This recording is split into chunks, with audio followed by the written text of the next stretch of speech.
Jack Riccardi, 10 till 1, 550 KTSA. KTSA news time is 10:09. Good morning to you. It is Friday. It's the Friday before the big holiday week, and it's Gang of Four. We kick off the weekend kicking around the big stories of the day and the week with our gang. We'll meet them in just a minute and find out what they're up to and what they think and what you think about the big news of the day and the week. And we'll get your votes in on the JR poll, and we'll sign you up for Rapping with Jack.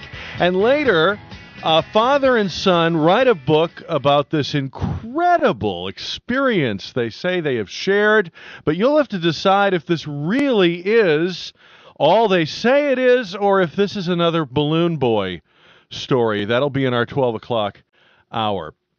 On our gang today, former mayoral candidate and public relations and advertising executive Trish DeBerry Mejia. Trish, welcome back to the show. Always good to be here, Jeff. Is it okay to continue to refer to you as former mayoral candidate? Or well, sure. I mean, I think that's something I'm not... Is there a statute of limitations on that? I don't know that there's a statute of limitations, but I think once you've been a candidate, I think it comes with the territory, so to speak. I didn't know if you'd wanted me to, stop mentioning that at a certain point, like stop, bringing it up or...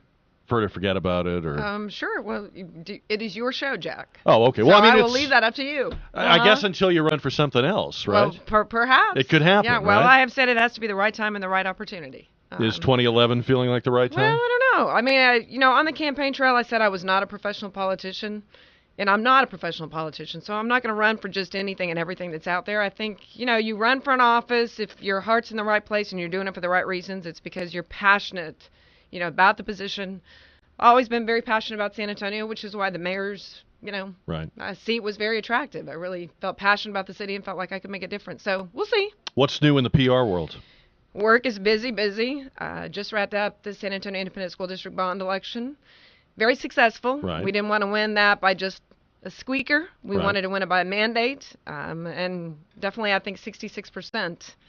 Is a mandate. And there were a lot of people that did not think you could pass a $515 million bond election in this economy with the tax increase.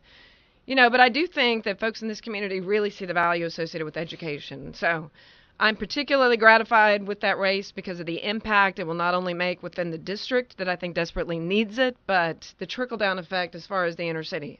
There are great things that will come of it. All right, Trish DeBerry Mejia is on Gang of Four today. Speaking of PR, Mario Ochoa is here. Mario Ochoa from Samus Ochoa. Is it Samus and Ochoa? Or Samus and Ochoa. Samus and Ochoa. Yeah, Samus and Ochoa. All right. It's good to be back. It's been probably about 2 months, but we're coming up on the tail end of the year and excited about what's going to happen in 2011 for us. Your company was born this year. We were born this year in January, and we've been running like crazy over the last 9-10 months. And I just had a chance to chat with Trish before we got on the air, and just letting her know that we're ready for a little rest and relaxation over the holidays. Spend some quality time with family and friends. But 2011, a lot of exciting things coming up, and we need to attack it hard. Is Trish a competitor of yours?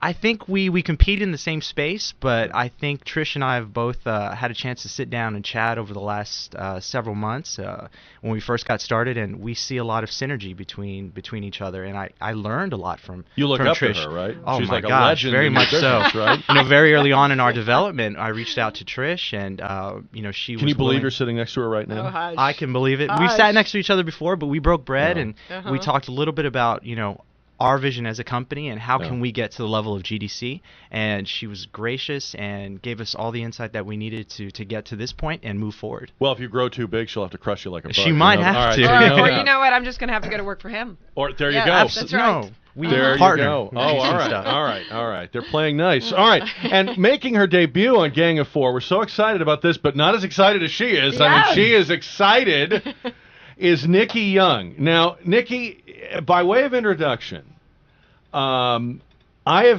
have read that you started acting and appeared in a Joski's commercial, print ad. That's correct. When you were 6 years old. I made my debut on a back-to-school catalog for Joski's. Now, not everyone remembered I was going to Joski's. say, you look so young. I didn't think you were even around for Joski's. I'm only Nikki Young. Okay, so only your name is Young. Yeah, that's right. That's you it. look very young. I'm hopefully forever young, but, we'll see.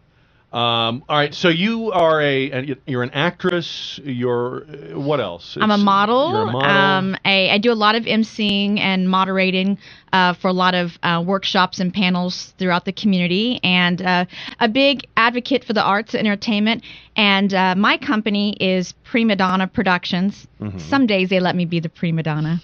Other days, other people get to be? That's right. Okay, I see how that works. And you were recently the co-host of these Texas Music Video Awards with Jade Esteban Estrada, who's also on Gang of Four. And he is, so on the prima donna side, we just celebrated 10 years in business, and we closed the marketing and PR side of it so we can focus on our own stuff. But we didn't get to do all the projects they do. They have a lot of fun stuff. We have fun, but in a different world. We have the arts and entertainment. So I get to work with people like Jade and Taylor and the film community. And we have clients who are authors and poets and musicians and athletes and things like that. Now, you wanted to be on Gang of Four. Oh my gosh. I don't understand why. I am like a teeny bopper fan of yours. Here we go. Here we go. I am. But I mean, why Gang of Four? Thank you. I appreciate that. But I adore why you. Gang of Four? Thank you. Thank you. You don't really know me yet. Wait till you get to know me. You won't adore me anymore. I feel like I know you. But why Gang of Four? What is it about? Because you've been talking to me on Facebook. And Yes. It's like, I want to do this. I know I could do this. Why Gang of Four? Well, one thing I think that I've had a lot of people that I've put on the show, and I love, your viewpoints, hearing their viewpoints. I don't know if people care about my viewpoints, but I love the synergy that happens, that the energy that gets put out with this group that's out on the air, and it's just a wonderful platform that you've created for our community. Well, I love it too. I mean, I've often said I wish every day we did this. I just can't get this caliber of people to actually spend 15 hours a week with me. But if I could, Thanks. I would. It's a love fest in here. Yeah, exactly. Not always, but thank you for saying In that. fact, I think I saw Jack blushing. I don't think I've ever seen that happen before. If you do this often I do enough, not you'll think find I've ever seen that happen it's before. not always a love fest. Well, we almost but- had to start a Facebook campaign to get me on the show. Well, and what's funny is I knew that Nikki was out there, and we had talked about her coming on, but it was only when Taylor, our producer, brought your name up, and I'm like, oh, okay, all right, this is like the tipping point. This is too, now he knows her, everybody knows her, everybody I know knows you. Yes. Yeah, so Thank you. You're on the show, so welcome. It's good to have you And here. I'm so happy, and I'm just so excited. I seriously, when I walked in, I didn't know where Nikki Young was, but there was this woman that accosted me, and I thought, how did she get by the receptionist? But she's Nikki Young, so Yeah, thanks. I won't cyber stalk you or anything. I'm just a big fan. The ones that say they won't are always Yeah, the that's ones right. that... And now I get to be a collaborator and have this We're kind here. of synergy. I feel, I feel like there's no way this can live up to her expectations. It's gonna be terrific. Trish. This is doomed. I mean, No, this you is think? as good as it gets right here. If she thinks it's this great, it's all downhill from here. All right. Well, we have a lot to talk about. We have obviously the biggest story of the week has been this. What's going on at the airports, and you think of the millions of people who will be flying next week who are not regular travelers. I imagine all of you, for your work, probably travel more than the average person. But think about, the lady going to see her grandchildren somewhere, hasn't been on a plane in a few years, and this is going to be a shock to the system. Well, one of the things I've been wondering about is, do these TSA procedures, does this TSA screening, has it ever actually stopped somebody trying to bring a weapon or a device onto a plane? I have to say, I have not been able to find a specific incident where they have, fished something out of somebody's pants or blouse or, what have you. Now, I think we could all agree that the presence of the TSA has probably discouraged a lot of attempts. But if the presence of the TSA, if having airport security is discouraging the terrorists, why this recent sudden stepping up or intensifying of the process? What's going on here? One of the things that I've looked at, I was listening to something that Ron Paul had said, was that we're treating the airport travelers as if they're cattle, as if we're rounding them up and we're probing them for whatever purposes we have. But the thing is, I look at it this way. You're right, Jack. I haven't seen any instances where they found a weapon, but there probably is a discouragement by having TSA there. What I'm concerned is, are we concerned about speed or safety? And if we're concerned that we're not getting through the airport lines fast enough, that really doesn't matter to me. What I'm concerned with is the safety. So whether it's a deterrent or we actually catch people with weapons trying to board onto a plane, that's fine with me, as long as the procedures are keeping me, my family, and my friends safe. I really don't see the issue with having enhanced regulations at the airport. I really don't see it. Except that you have folks that think they're being touched inappropriately. Well, I mean, and I'll be honest with you, Jack. I have a hard time believing that somebody feels like they were sexually accosted, during a pat down. I mean, I think most of these folks are professionals. I mean, you understand they've got to touch you a little bit, and I understand that you invade people's personal space associated with that, and that creates a whole set of issues. But I do think they're sort of caught in a catch-22. We're in the busiest travel time of the year. So we've got a lot more people that are going to be moving through airports, visiting families or whatever. So, I mean, I guess if you're a terrorist, you think, well, I may be able to sneak through because it's busy and, the airports are overwhelmed. But if they're not doing enough and somebody gets on board, then it's like, well, how could you let this happen? How come you weren't taking precautions? So, I mean, unfortunately, I think probably the pendulum has swung way over, in the other direction from a hyper-vigilant standpoint, and maybe it needs to come back center.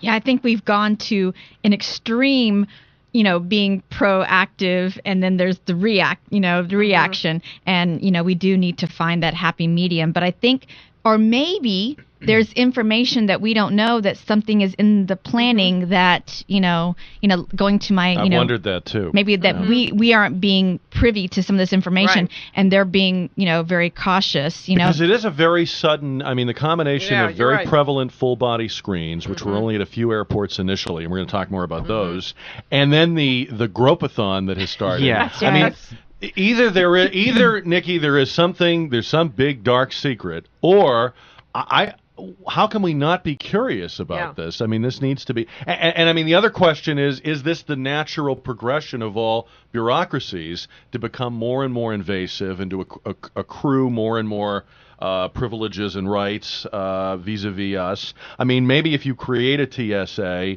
and you start out because it's right after 9/11 and you're worried about the other shoe dropping, maybe this is the groping and the sexual assault and the people calling cops, that's what's bound to happen. Sure. Let's also remember, a lot of these TSA people were hired very quickly. That's right. Trained very summarily, and I'm sure a few of them are getting off on their power. Right. They're strutting around the airport with their white uniform shirts, feeling very important to the girl at the Cinnabon counter, like mall cop. Kind of, It's kind of an enhanced mall cop thing. All right, so we're talking about that with the gang. You can jump in at 599-5555. You'll also get a vote in today's JR poll. And don't forget, you can find, we don't want to forget that poll. We want you to find that poll on the Jack Riccardi page at ktsa.com. Also coming up, big announcement in about 12 minutes about Rapping with Jack. Right now, 10:22 on KTSA. KTSA News Time is 10:26. Jack Riccardi Show and Gang of Four for a Friday. On the gang today, Mario Ochoa, Trish DeBerry Mejia, and Nikki Young. You can get in at 599-5555, or you can vote in the JR poll by friending me on Facebook. Who knows, someday That's right. You might be on Gang of Four. Wishes do come true.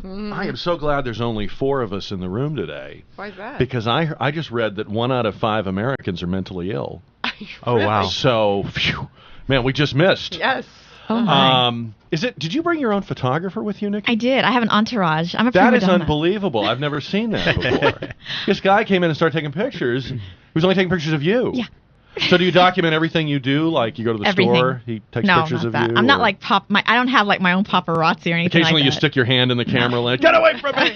No? You're No. like, right, I called them here. That's right. No, it's just I like to document this wish has come true opportunity. Well, and you're very into social networking. I am. So you're putting everything out there online. And do you ever feel like you reveal too much, or you tell people too much you about have yourself? to find the right medium. What I put out there is my persona. I keep my personal life personal.